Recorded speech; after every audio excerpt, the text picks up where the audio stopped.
We begin with the newcomer taking power in France. Centrist Emmanuel Macron winning that country's presidential election, defeating nationalist candidate Marine Le Pen by a decisive margin.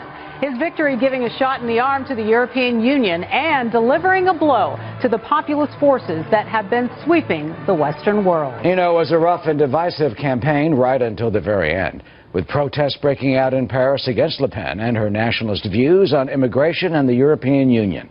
But even as she conceded defeat, her anti-establishment platform is still a force to be reckoned with in France, receiving more than double the support of previous years. And she says she will return in 5 years, the term of the French presidency. Senior foreign affairs correspondent Greg Palkot has been covering the election all day and is now into the night, where it is just past midnight in Paris and the celebrations are continuing. Hi, Greg.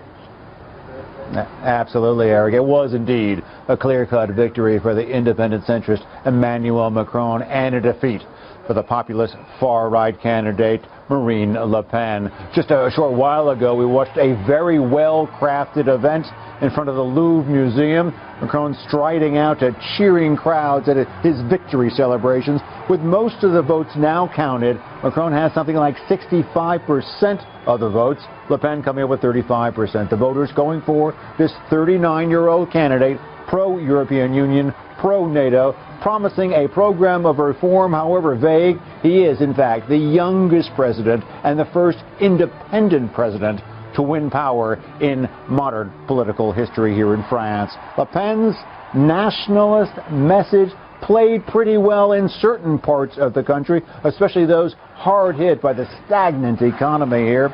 She also had a hard line about security, which resounded well in a country that has been hit by terror attacks several times in the past couple of years. But concerns about her polarizing rhetoric won the day for other voters who decided to vote against her. Here are some words from Macron and Le Pen tonight. Take a listen.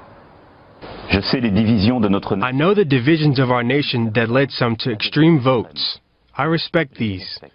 I know the anger, the anxiety, the doubts that a large part of you have also expressed. It is my responsibility to hear these. I called Mr. Macron to congratulate him for his election, and because I have at heart the superior interests of the country, I wished him success in front of the massive challenges that France is facing. Some pretty conciliatory words on both sides tonight, but there are big divisions here, and they showed up in the voting today. Voter turnout was lower than usual, and also the abstentions were higher. That is, people who brought a blank ballot into the voting station and put it into the ballot box. Remember, the candidates from the two main parties were knocked off in the first round of elections. A lot of people were not happy with these two outsiders. Finally, Eric, President Trump tweeting his congratulations to Emmanuel Macron, saying that he congratulated him for the big victory, and he promised to work with him. Very important. France, a key ally for the United States, both strategically and economically. Macron is going to need all the help he can get. He has a very tough job ahead of him. Back to you. That he does, and we'll be covering the impact of this election and his win throughout the hour. Greg, thank you.